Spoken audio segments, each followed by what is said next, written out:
Hare Krishna, welcome you all for today's morning program. Today we are going to discuss Chatuh Shloki Bhagavatam. These are the four verses which are seed verses of Srimad Bhagavatam. These are the four verses that are spoken to Brahmadev by Lord Vishnu. So I'll try to set the context before we get into the Chatuh Shloki Bhagavatam.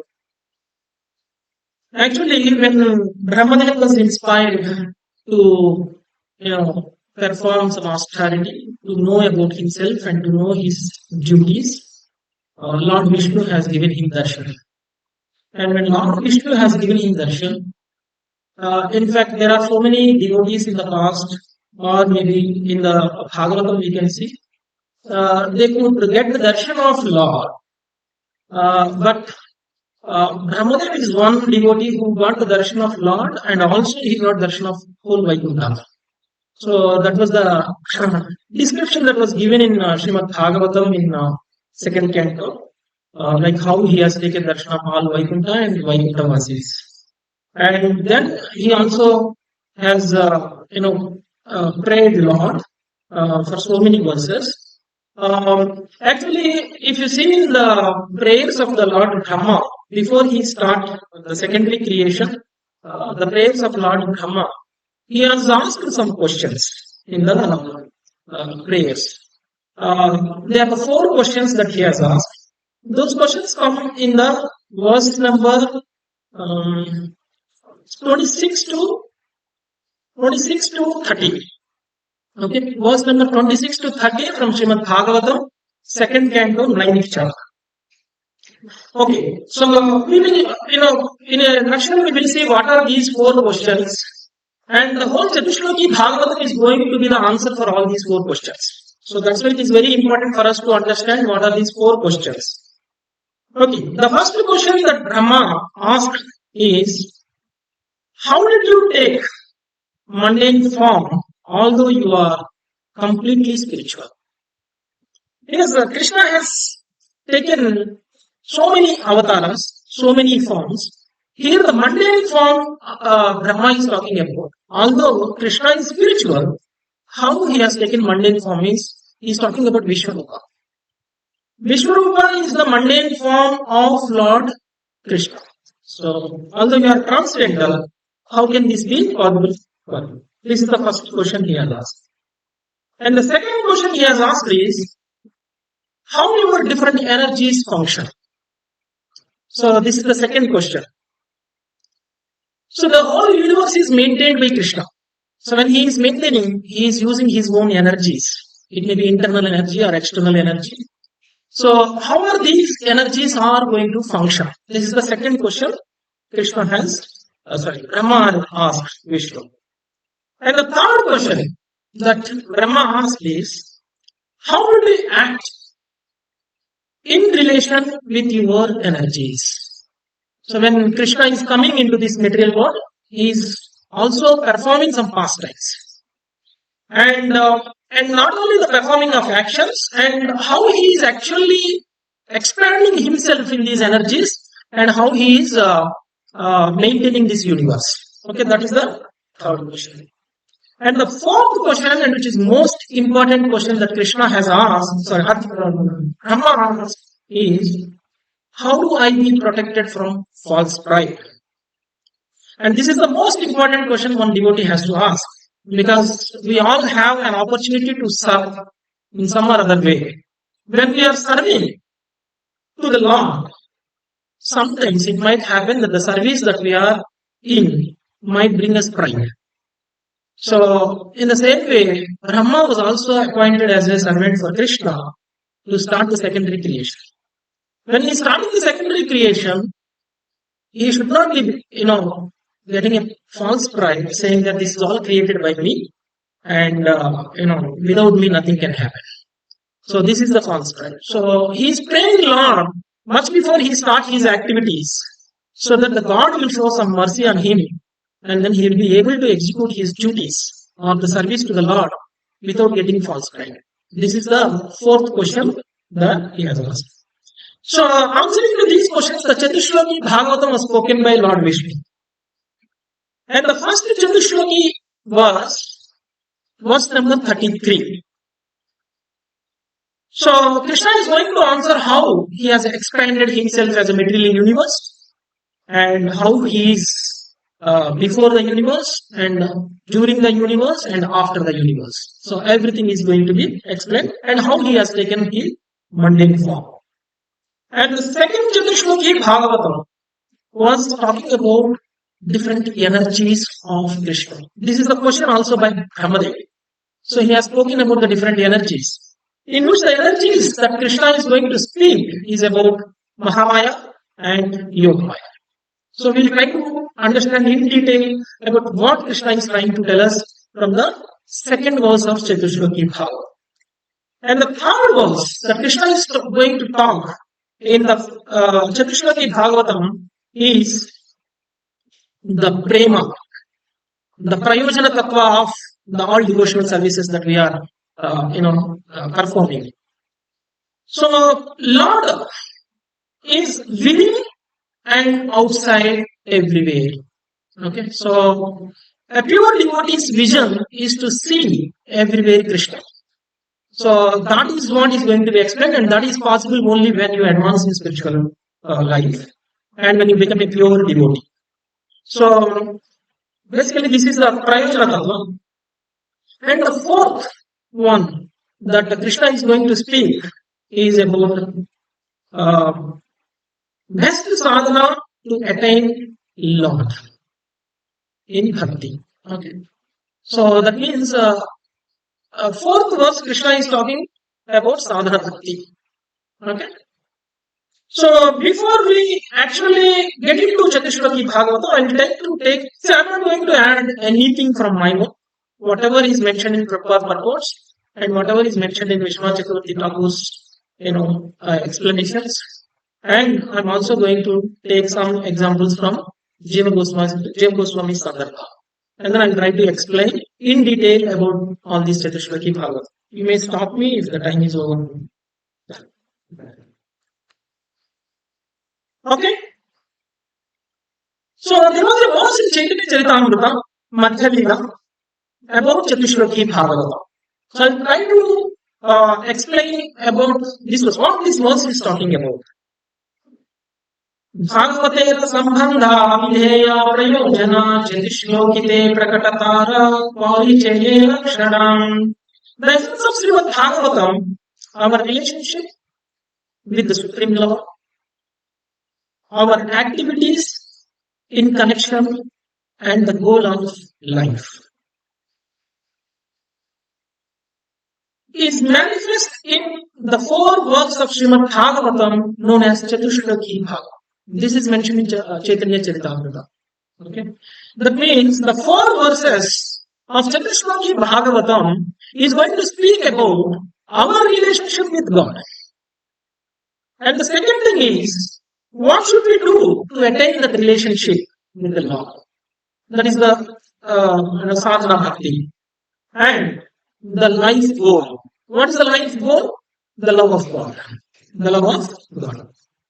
So this is, in a way, we can say that this Chatuh Shloki Bhagavatam is going to tell us the three tattvas.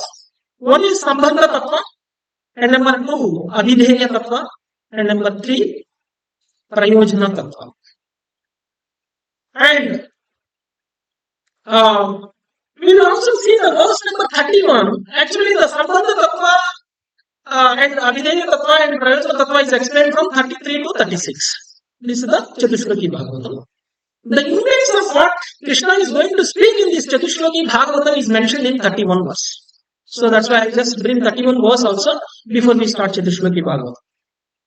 Jnanam parama guhyam me yad vijnana samanvitam sarahasyam tadangam cha gruhana gaditam maya.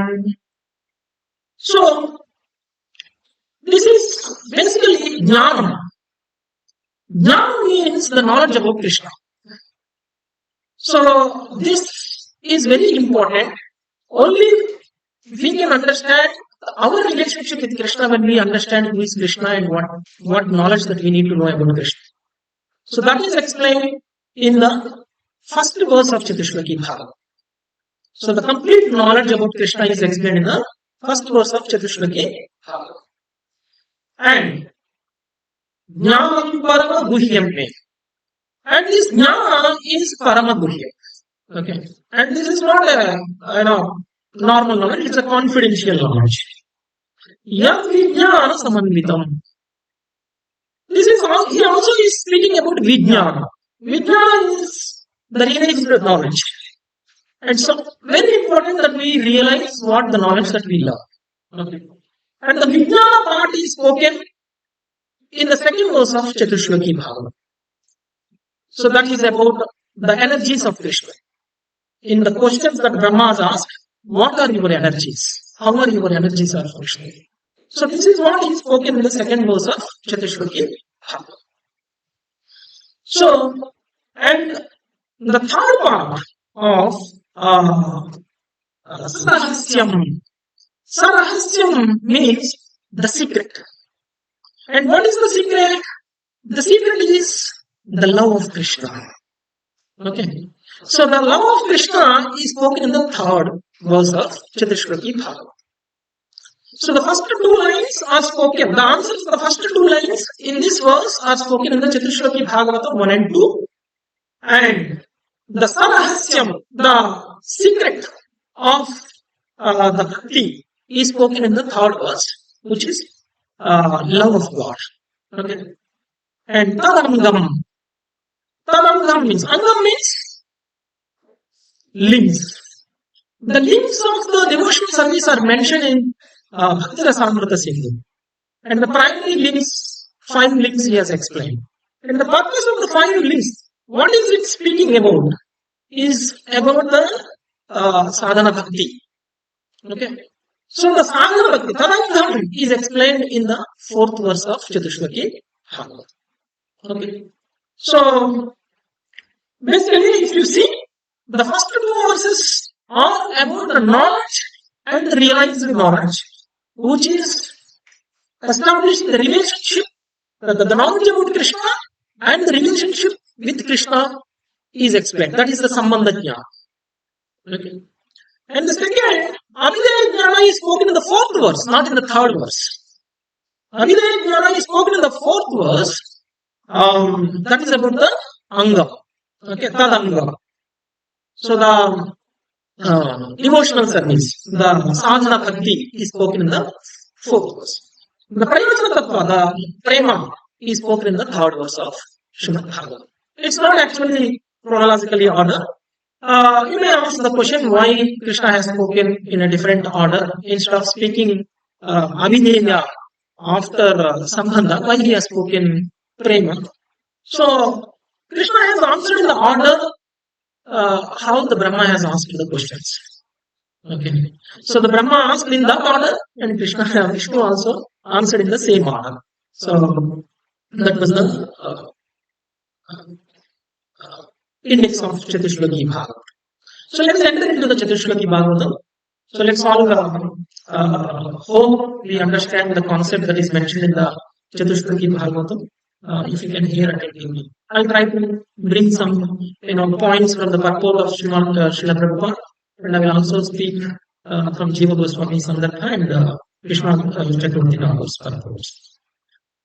Okay, the first verse is Aham Evasam Evagre Nanyat Yat Sadasat Param Paschadaham Yadhitascha Yo Avasishyata Sosriyam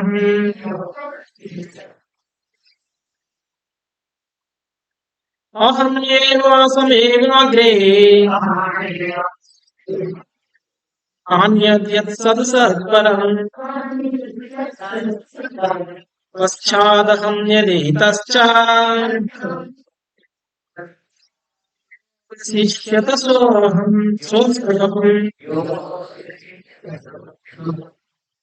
Brahma, it is I, the personality of Godhead, who was existing before the creation, when there was nothing but myself, nor was there the material nature.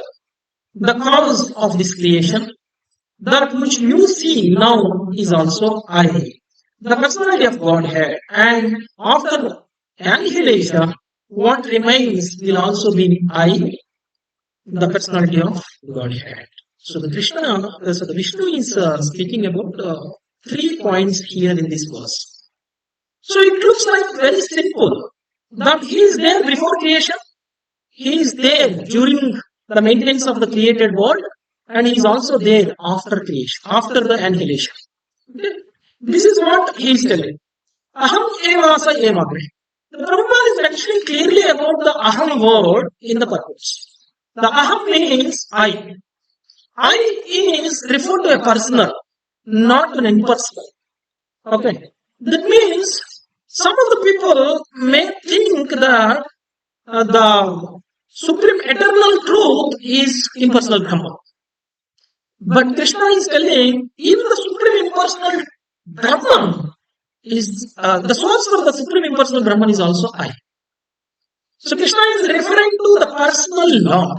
He is not referring to the impersonal Brahman. That's what something that we need to understand from the word Aham. And he has mentioned the word Aham in 3 places here. One refers to Krishna before creation, one refers to Krishna during the maintenance phase, and one Aham refers to after annihilation. Okay. So, if this is the fact, we need to understand the eternity of the Supreme Lord. Right? The Krishna is eternal. The Supreme Lord is eternal. So, we need to understand the eternity of Supreme Lord. So, when it comes to eternity of the Supreme Lord, the cause and effects that are mentioned in this verse are about the material universe. And the causes and cause and effects are temporary in nature. They are not eternal. So these are temporary. And Krishna is transcendental to these cause and effects. Okay, that's what the eternity of Krishna can be understood. So when you say eternal, Krishna is eternal, Krishna's abode is eternal, Krishna is eternal, Krishna's associates are eternal, and Krishna's pastimes are eternal. It's not that Krishna only eternal. That means the Vaikuntha Lokas that we are talking, or it may be any Vaikuntha Loka, unlimited Vaikuntha Lokas are eternal, and the Goloka Vrindavan is also eternal. And his associates, personal associates, are also eternal. It's not that only during Krishna's pastimes in Vrindavan, we can find Nanda Maharaj and Yashoda, and also other Gopas, Gopis, and the cows, and all these are only at the time of the Vrindavan pastimes. Those are the associates of Krishna, and they were also eternal. Okay? They were also eternal, and they were there in Goloka Vrindavan. They are present when Krishna is present in the material world to perform some pastimes. Okay? And his pastimes are also eternal. His pastimes continue happening every universe. Okay? In one or other universe. So, his pastimes are eternal. So then,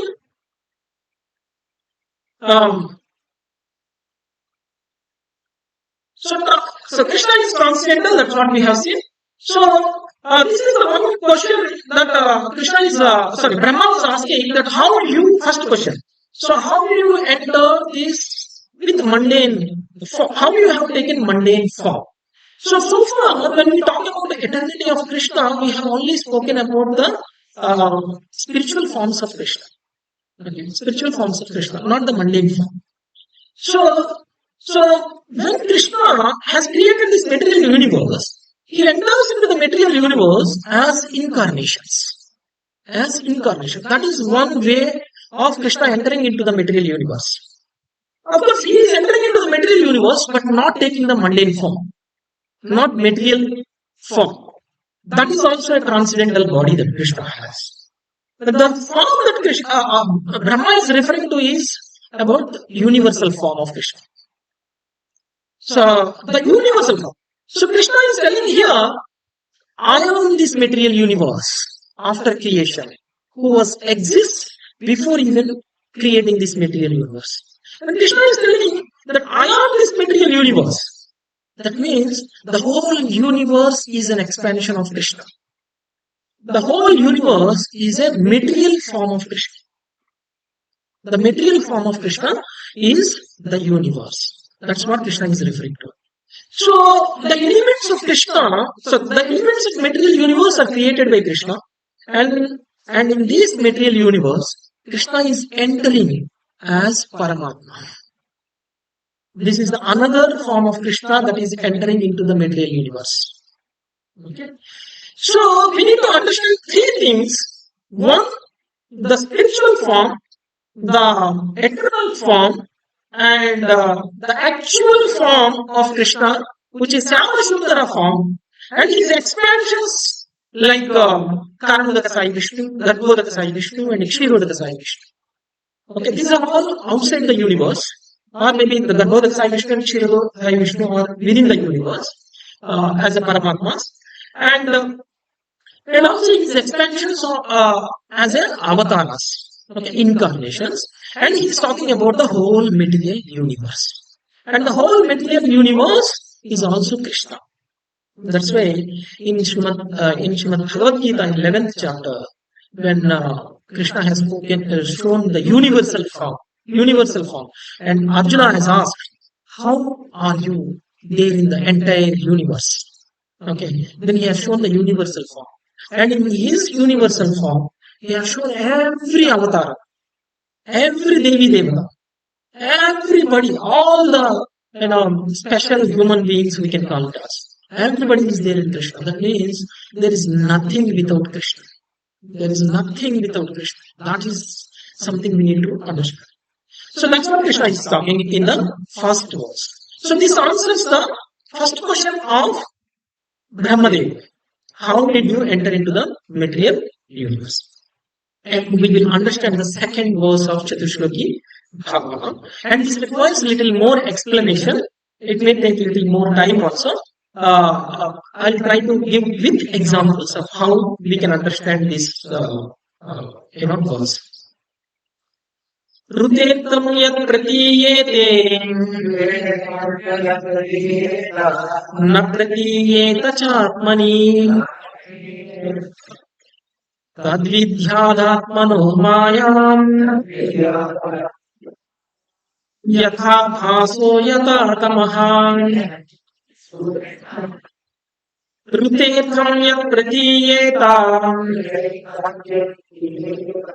na pratiyeta chātmani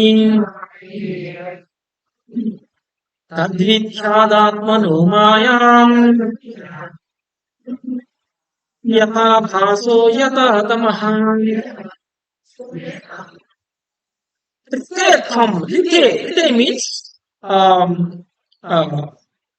Krishna here is talking, oh Brahma, whenever appears to be of any value, if it is without whenever appears to be any value, if it is without relation to me, has no reality. Know it as my illusory energy, that reflection which appears to be in darkness. So Krishna is talking about illusory energy in this verse. The second question that Brahma asked, I'm just going back to the questions so that we can relate to what Krishna is speaking again and again.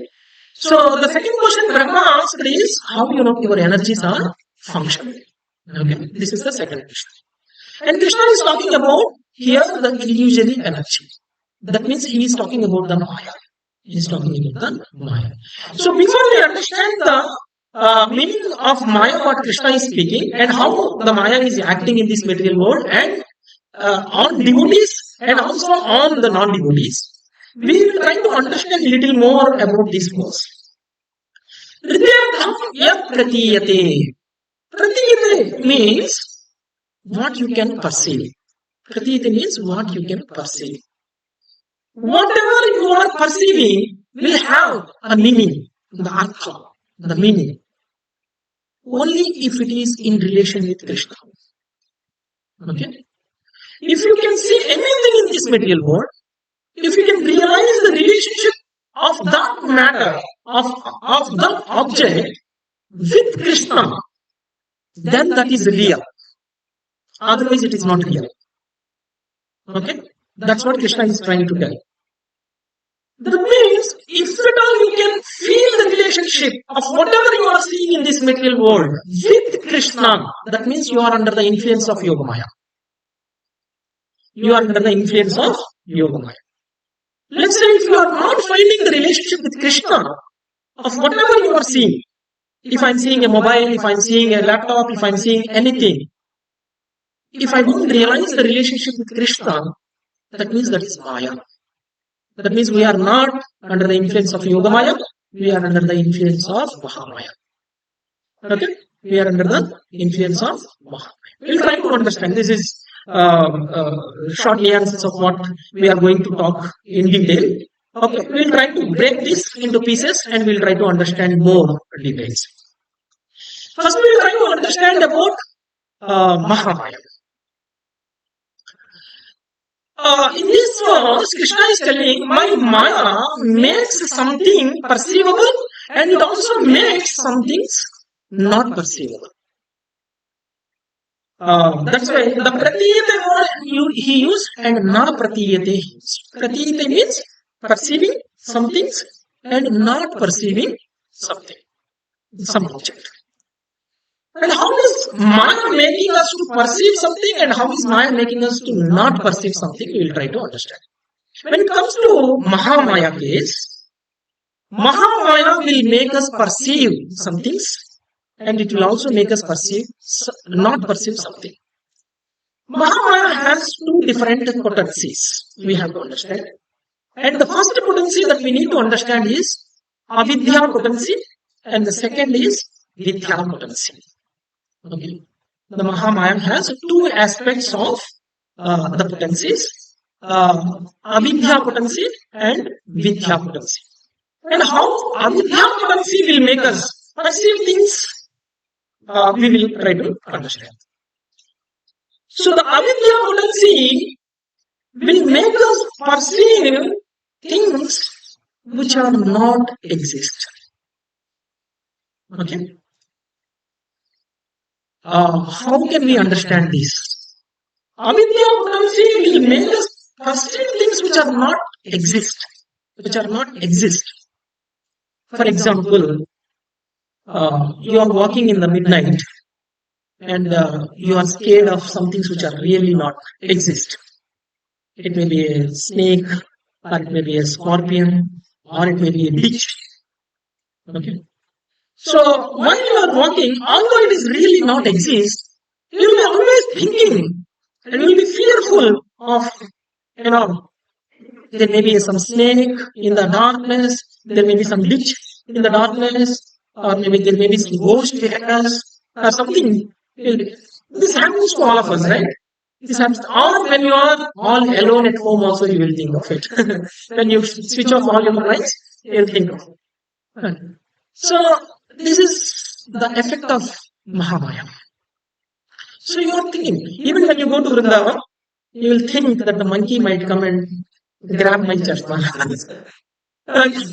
So this is something that we keep thinking constantly because of the influence of Mahamaya.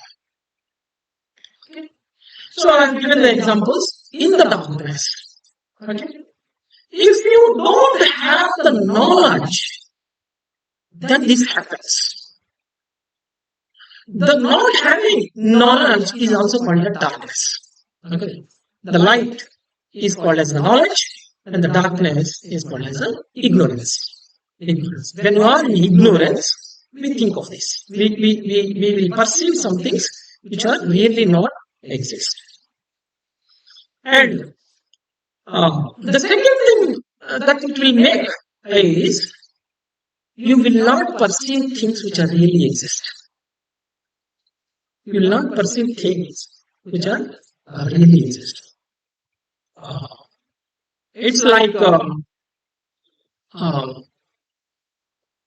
you are walking in the night, you are not seeing, you are not fearful, of anything, but you are more confident because you are walking on the same road every day. Even though it is a midnight, you are pretty confident that you will reach safe. There is a possibility that there is a scorpion, there is a snake, or there may be a ditch. Okay. What will happen if you are more confident, but you are not able to see what is really existing? What will happen? You will face the accident. Accidents will happen. And this is also real. This also happens with us. Okay. When I'm confidently walking, there can be a ditch newly digged, and then you can fall into that pit. Okay. These are the two aspects of avidya potency of Mahamaya. Okay. These are the two aspects of avidya potency of Mahamaya. Now, we will try to see the vidya potency of Mahamaya. We will try to see the vidya potency of Mahamaya. Vidya potency of Mahamaya will make us perceive things which are exist, and it will make us not perceive things which are not exist. Is it confusing? So the avidya potency is making us to perceive things which are not existing, and which is making us not perceive things which are existing. Confusing. And vidya potency is actually making us to see real. Whatever is there, we will see. Whatever is not there, we will see. Okay. There is no confusion. That means you have knowledge. Okay. You have a knowledge of everything. So it's like in the daytime, you are walking, you are able to see what is there, and then you are able to confidently walk, and there is no accident. But whatever you are speaking in the avidya potency or vidya potency, it is all about the material knowledge and material ignorance. It's not about the spiritual knowledge, spiritual ignorance. Okay. It's about the material knowledge and material ignorance. So, the avidya potency and vidya potency of Mahamaya is clear. Can we move to Yogamaya? Yeah. So, when it comes to Maya, Maya will make us perceive and not perceive some things which are real or which are not real. It's not only true in case of Mahamaya, it is also true in case of Yogamaya. Whereas the Mahamaya is in relation with the non-devotees or avatars, the materialistic people, because it is talking about the material knowledge and it is talking about the material ignorance. When we talk about the spiritual aspects of it, there is no avidya potency or vidya potency for Yogamaya case. Okay. We can't say that, in Yogamaya, avidya. That is not something that is relevant for Yogamaya. So in case of Yogamaya, it will also make devotees perceive something and it will also make devotees not perceive something. We will try to understand this with some examples. So how Yogamaya is acting on devotees? If you see in Vrindavan, Yashoda Mata asked Lord Krishna to open up his mouth and show what is there in his mouth. When he did that, Lord Krishna has shown the whole universe in his mouth, in his belly. He has shown the whole universe. Yashoda has seen this for a moment. When Yashoda has seen this for a moment, she has realized something, that I am the queen of Vrindavan, because she is seeing herself in the universe that Krishna is showing in his belly. She felt for some time that I am a queen of Vrindavan, and that I am this, like that she thought. And immediately after a few seconds, she thought, Krishna is, something happened to Krishna, and it is not real. Then Krishna, Yashoda Mata started seeing Krishna as, normal, ordinary boy. Okay. That means here, if you see, whatever Yashoda Mata has seen in the mouth of Krishna is real. Yogamaya's effect is like this. Yogamaya made Yashoda Mata to see what is actually there for some time, for a few seconds. And the Yogamaya made Yashoda Mata to forget about it. And Yogamaya made Yashoda Mata to think that it is not real. So that Yashoda Mata can express Vatsalya Prema towards Krishna. Otherwise, Yashoda Mata will see the majestic aspect of Krishna only, and she will not see the sweet aspect of Krishna. Right? Sweet aspect of Krishna. And because Yashoda Mata is in Vatsalya Rasa, and they will be more intimate with Krishna in Vatsalya Rasa only. So they don't like to see the majestic aspect of Krishna. They don't like to see the majestic aspect. But the Yogamaya makes even the devotees who are in the Vatsalya Rasa to see the majestic aspect of Krishna for fraction of seconds. For fraction of seconds. So, because Yashoda Mata is a Kevala Bhakta, she is not interested in the majestic aspect of Krishna. Whereas in case of Arjuna,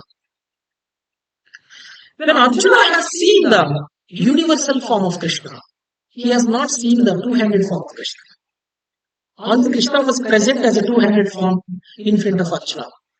It's not that when Krishna has shown the universal form, Krishna has withdrawn the two-handed form. Krishna was right there in front of Arjuna in the two-handed form. But Arjuna was interested more in seeing the universal form of Krishna.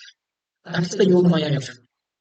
It made Arjuna to not perceive Krishna's two-handed form, Shyamasutra form, and Yogamaya made Arjuna to perceive only the universal form. That is because the mood of Arjuna. And in the previous case, it was the mood of Yashoda Mata. Okay. That means Arjuna was more interested in the majestic aspect of Krishna initially. Later, when he realized that the majestic aspect is not giving him the pleasure, then he requested Krishna to withdraw the majestic aspect. Then he has requested, then he has shown the Sarjapur. That means that is also Yogamaya. He has seen Krishna right in front of him in the two-handed Shyamasutra form, which is giving him the peace. Okay. Then he was composed.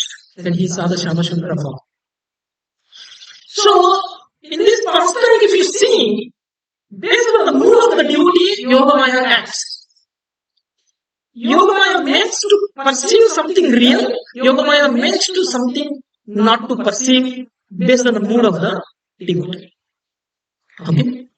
So in this case, Yogamaya made Yashoda to perceive and not perceive the material universe in Krishna's belly because he wanted to show the Yashoda's love is not restricted by the majestic aspect of Krishna. Okay. Suddenly she started getting attracted to the opulences of Krishna. Is not what Yashoda Mata is all about. Okay. So that's the influence of Yoga. We can take some more examples. Okay. Brahma Vimohana Lila. In Brahma Vimohana Lila also, the effect of Yogamaya on Brahmadev. Actually, if you see in this,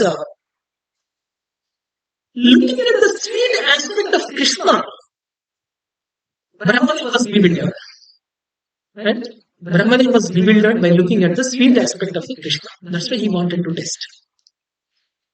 When he wanted to test, he was trying to steal the gopas and cows. Okay. Then Krishna has made 3 sets of gopas and cows. Okay. One, the actual gopas and actual cows. One, the gopas and cows that are stolen by Brahmadev. And another one, the gopas and cows that are there in Vrindavan during the time when Brahmadev has stolen the gopas and cows. Okay? These are the 3 sets that Krishna has explained. So, if you see, Brahmadev was bewildered. Brahmadev has stolen, but when he came back and he has seen the second set. He has not seen the first set. First set was different. It was disappearing. That was the influence of Yogamaya. Brahmadev could not see first set. First set was the actual gopas and actual cows. And the second set was what he has stolen. Third set was what he has expanded. Right? So because of the mood of Brahmadev, when he wanted to test the majestic aspect of the Krishna, so Krishna has shown the third set. He has not shown the second set, he has not shown the first set. He has shown the third set. In fact, if you see the whole 1 year, Krishna has kept even Balaram in that illusion. Balaram also in that illusion. He does not want to give a chance for Balaram to not enjoy with Gopas and cows for the whole 1 year. If he knows that it is the expansion of Krishna, then his representation with Gopas and cows will be different. That's why Yogamaya influence on Balaram was also there in Vrindavan. But the Yogamaya made Balaram to realize towards the last 1 day, 2 days of withdrawing all these forms. Right? Because he was surprised, the Vrindavan Vasis, the Gopis, were showing affection towards their kids.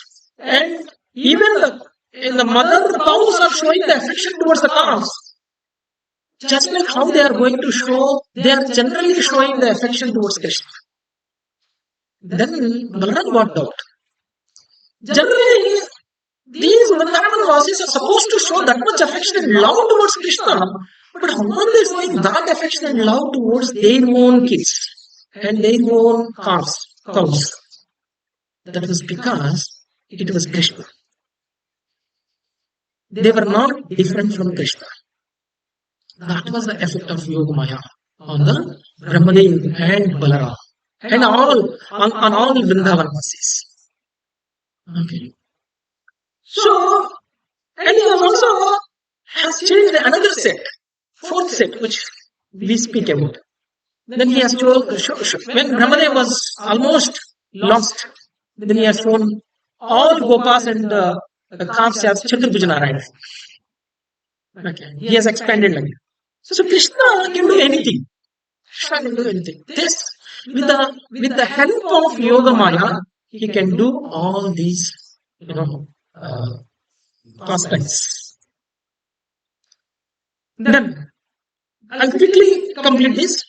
The another pastime is about Damodar Leela, the favorite Damodar Leela. Okay. So with the effect of Yogamaya, Krishna did not allow to bind Yashoda Mata to bind with the rope. Okay.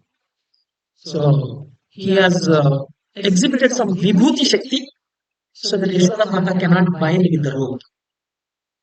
But in fact, if you see, Yashoda Mata has already bound him with some waist belt, some tendon, which was smaller than the rope that she was trying to bind.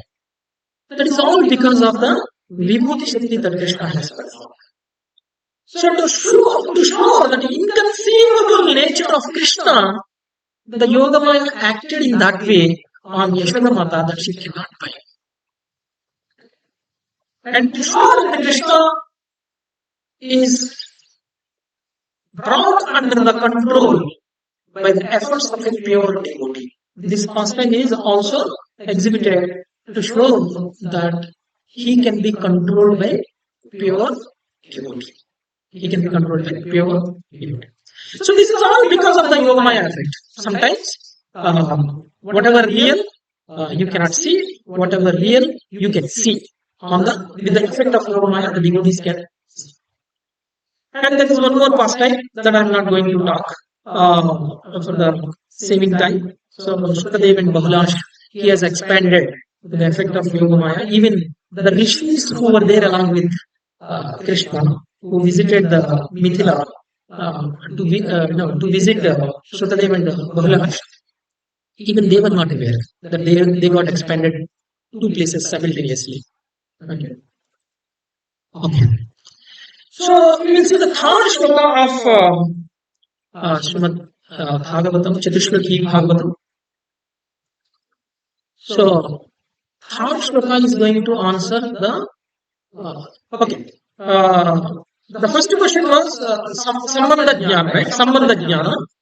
So, in Sambandha Jnana, Krishna has spoken about his forms, his universal forms, and how he is acting in the material world. With the effect of Mahamaya and Yogamaya on devotees and non-devotees. This is completely about Sambandha Jnana. And now Krishna is going to talk about Prayojana Tattva. Prayojana Tattva. And this is the question of third question by uh, Brahmadevi. Okay. Yata mahanti bhutani Bhutesu cheshvasu pravistanya pravisthani tathateshvateshvaham. Oh Brahma, please know that the universal elements enter into the cosmos and at the same time do not enter into the cosmos. Similarly, I myself also exist within everything created and at the same time I am outside everything. So basically Krishna is telling everything is inside and everything is outside. I am there inside and I am there outside. Even the material elements are inside and also outside. How can we understand this? How is it related to prema? Okay. How is it related to prema? But we are saying that third verse is speaking about prema, prayojana tattva. So first we will try to understand the bhutani. Bhutani means the jivas. Okay. He is talking about the material elements are existing within the jivas and outside the jivas. The body is made up of 5 elements. Right? These 5 elements are there within us. But can we perceive it? Can we see it? We don't perceive it. The earth element, you can see as outside it is there. But it is there inside also. So that's what Krishna is talking about. All the elements that he has created are there outside the bhutani and inside the bhutani. Okay. In the same way, just like how the material elements are there within the body and outside the body, Krishna also exists within the universe and outside the universe. Everywhere within the universe and everywhere outside the universe. This is the vision of a devotee. Vision of a pure devotee. A pure devotee can perceive Krishna everywhere. In every human being he will see the Paramatma in them. That's why he respects them. He pays obeisances to them. And he will worship them. Because he will see everything in relation with Krishna. Because he is not under the influence of Mahamaya. So, that means the stage where a person can see everything in relation with Krishna and he can perceive Krishna in every way, that stage is prema. That stage is prema stage. Okay. So, for example, how a pure devotee see from Chaitanya Charitamrita, there is a verse. Sthabala Chandana Dekena Deke Tara Murti Sarvatra Haya Nijanishta Deva Stuti. He is talking here. Ramananda Rai was speaking. The Ramananda Rai says to Chaitanya Mahaprabhu that sometimes, not sometimes, every time, whenever I am seeing you, I feel like I am seeing Shyama Sundara Rupa of Krishna. I am not seeing you as a sannyas. I am seeing you as a Shyama Sundara form. Why am I doing like this? Ramananda is. Because Ramananda is in the prema stage, he can see even Chaitanya Mahaprabhu as a Lord Krishna. So at that time, Chaitanya Mahaprabhu does not want to reveal that he is Swayam Krishna. So that's why he told to Chaitanya Ramananda Rai that, yes, pure devotees will see everywhere Krishna. Pure devotees will see everywhere Krishna. Then confidentially, Lord Chaitanya Mahaprabhu has revealed his form. Let us to Chaitanya Mahaprabhu, Ramananda, that he is the Swayam Krishna and Radha. Okay, I think this you must have seen this picture. Okay. So Chaitanya Mahaprabhu has shown his Krishna form and his Radha form, Radharani form to Ramananda Rai. So this is the pure devotee's vision of pure devotee. And in Brahma Samhita also, Brahmadev said, Premanjana Charita Bhakti Vilochanena Santa Sadaiva Hudayeshu Vilokayanti Yam Shama Sandha Achintya Gunaswarupam Govinda Madi Purusham Tamaham Bhajami. One must have the vision of love of Krishna to perceive Krishna everywhere. To perceive Krishna everywhere. This is the Prayojana Tattva that Krishna is speaking in the third verse of Chatuh Bhagavatam. Okay. And the fourth verse of Chatuh Bhagavatam, this is in relation to the Brahma's question, how can I be protected from the false pride? Okay. So, if you see the index of Srimad Bhagavatam, Krishna is telling the sadhana bhakti. Basically, why he is speaking sadhana bhakti after prema bhakti is because he is saying, first he explained prema bhakti. To attain the prema bhakti, what you have? Okay, to attain the prema bhakti, what you have to do is explain the fourth verse of Chatuh Bhagavatam. Ye tavadeva jijnasyam tattva jijnasuna atmanaham anyaya vyatirekaabhyam yasya sarvatra sarvada ye tavadeva jijnasyam tattva jijnasuna atmanaham anyaya vyatirekaabhyam yasya sarvatra sarvada. A person who is searching after the supreme absolute truth, the personality of Godhead, must certainly search for it up to this. Up to this means, up to the time you realize Krishna everywhere. In all circumstances, in all space and time, and both directly and indirectly. Okay? Very sadhana bhakti mentioned here. Okay, we'll try to understand. I'm trying to bring some, justifications to say that Krishna is speaking about sadhana bhakti in this verse. Okay? He has used some keywords in this verse. One, jijnasa. Okay.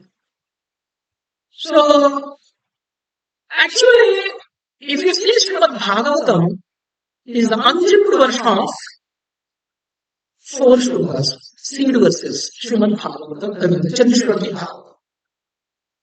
So you may say the 12 cantos of Srimad Bhagavatam, 18 volumes of Srimad Bhagavatam, were zipped within the 4 verses of what Chatuh Bhagavatam which Krishna has spoken here. In the same way, the sadhana bhakti was hidden in this verse. Sadhana bhakti was hidden in this verse. You try to understand. The first thing is sarvadha, sarvatra. So one of the words from Srimad Bhagavatam where sarvadha, sarvatra part was spoken is tasmat sarvatmanarajam hari sarvatra sarvadha. Hari sarvatra sarvadha. Srotavya kirtitavyascha smarthavyo bhagavan gunam. Smarthavyo bhagavan gunam. So, sarvatra sarvadha you should be able to hear and remember about Krishna. Then you will attain Krishna Prema. Okay. So what is this hearing and remembering? Is it part of sadhana bhakti? Yes. So the sarvatra sarvada word that is referred in this particular verse, the fourth verse of Chatuh Bhagavatam, Krishna is referring to sarvatra sarvada, perform devotional service. Okay. So then you will attain Krishna Prema. At the stage of Krishna Prema, you will be able to realize Krishna everywhere. That is mentioned in the third verse of Chatuh. Okay.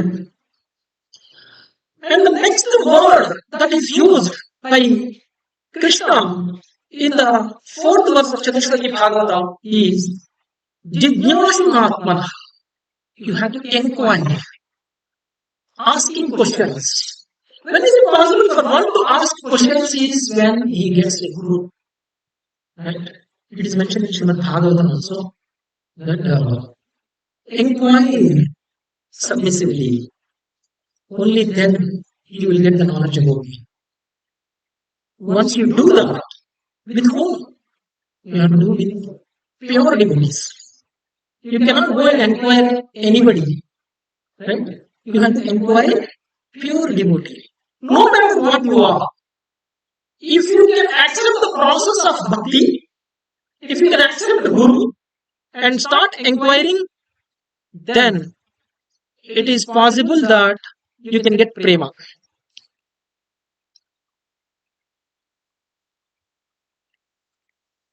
Okay?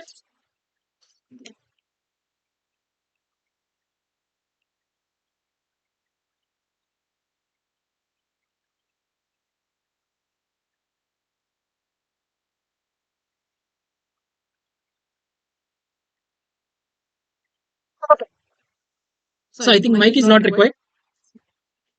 I am loud enough. Okay. So there was a verse coming in Srimad Bhagavatam. Kirata Hunandra Pulinda Pulkasho Abhira Shumbha Yavana Kashadayam Yanye cha papa yadapashraya shuddhyanti tasmai prabhavishnave namam. So this verse is talking whether you are a Kirata, Hunandra, or you are Pulinda, Pulkasha, Abhira, Shumbha, Yavana. These are all generally we speak as fallen people, materially fallen, or below Varnashrama. Okay. So all these people, you may be belonging to any of these category, but if you can take the shelter of a pure devotee of love, then due to his mercy and you will be realized, you will be getting the prema. So this is proven that asking question submissively with a pure devotee, then get to know about the Krishna philosophically, then you will be transcending the three modes. That is, transcending the three modes is not the only desire of a devotee. The desire of a devotee is to get love for Krishna. Okay, the mukti is not the only motivation for all of us. We should be able to serve Krishna with love. The serving Krishna is not possible without love. Okay, it is again interlinked. If you serve, you will get love, and if you have love, you will serve. Okay, so maybe if you serve, your love will increase, and if you have love, you will serve more. Okay, so this is what Krishna has mentioned in the verse, the Jijñāsunātmanah. Okay. So this is also proving that the sadhana bhakti is attributed in the fourth verse of Chatuh Bhagavatam. And Another word that Krishna has used is Anvaya Vidrekabhya. Favorable, unfavorable. Have you heard of these words? Favorable, unfavorable. So, a devotee should accept the favorable for devotional services and reject the unfavorable for devotional services. It's the two things. Okay. And also you can say, Anvaya means you perform sadhana bhakti, then you will get Krishna prema. Then Vidrekabhyam means if you don't perform Krishna sadhana bhakti, then you don't get Krishna prema. Got it? So, direct and indirect, the meaning. So, this verse is Akama Sarva Kamova Moksha Kama Dharati Tinena Bhakti Yogena Yajeta Purusham Param. A person who has broader intelligence, whether he be full of all material desires, without any material desires, or desiring for liberation, must by all means worship the Supreme Lord, the personality of Godhead. Okay. Whatever may be our mood, whether you are desiring for mukti, or you are desiring for material benefits, or you are desiring for name and fame, or whatever may be that you, if you can worship Krishna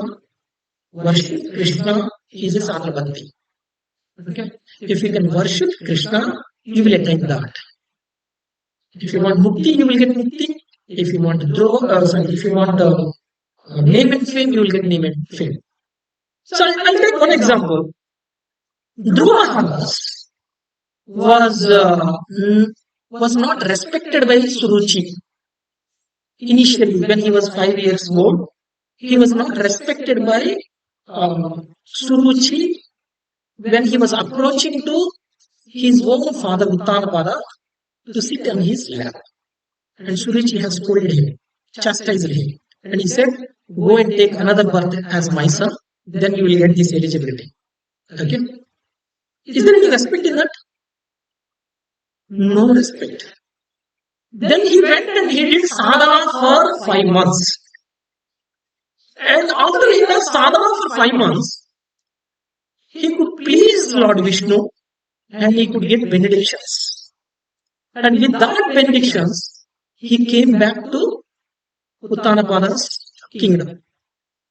When he came back to Uttanapada's kingdom, not only Uttanapada, Suruchi and Suniti also went together to invite, to welcome Dhruva Maharaj. And when Dhruva Maharaj was seen by Suruchi, actually even before Suniti started speaking with Dhruva Maharaj, Suruchi starts first. Okay? Suruchi was a stepmother and she was not respecting 5 months back. And she started respecting 5 months later, Dhruva Maharaj. And she's saying that I am blessing you so that you can live forever with full health and wealth. Okay? So what was the change in Dhruva Maharaj? 5 minutes before and 5 months before and 5 months after? What made Suruchi respect and to bless Dhruva Maharaj, whom she was cursing earlier? Sadhana Bhakti. He performed sadhana for 5 months, which no yogi can perform for life after life. Right? If you become a devotee of Krishna, you will get respect automatically. You don't have to do effort. You don't have to put in any effort to get that. The only thing is you have to perform sadhana. That was the respect that Dhruva Maharaj was getting. Okay? Then Anvaya Vidrekabhyam, another verse that we can refer to. Tapasvino dana paraya shashvino manasvino mantra vidhasu mangala kshemam na vidhyanti vinaya dharpanam tasmai shubhadrasravase namo namaha. Yeah? Arpanam. Okay. Let me offer my respectful obeisances unto all auspicious Lord Sri Krishna again and again, because the great learned sages, the great performers of the charity, the great workers of distinction, the great philosophers and mystics, the great characters of the Vedic hymns, and the great followers of Vedic principles cannot achieve any fruitful result without the dedication of such great qualities to the service of the Lord. If you cannot offer whatever you are performing to Lord Krishna, you don't get Krishna Prema. You don't get Krishna Prema. You may be a great philosopher, you may be a great tapasvi, or you may be a great yogi.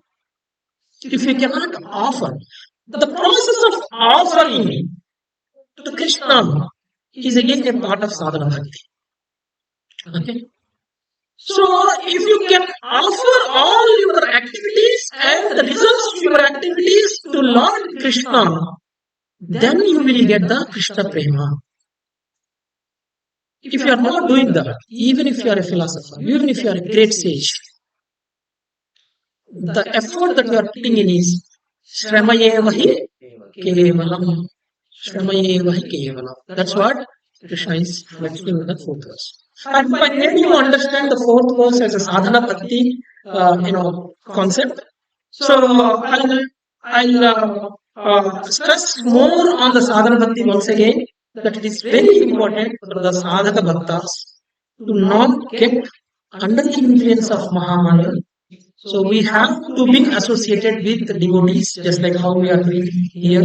Our valuable time we are spending for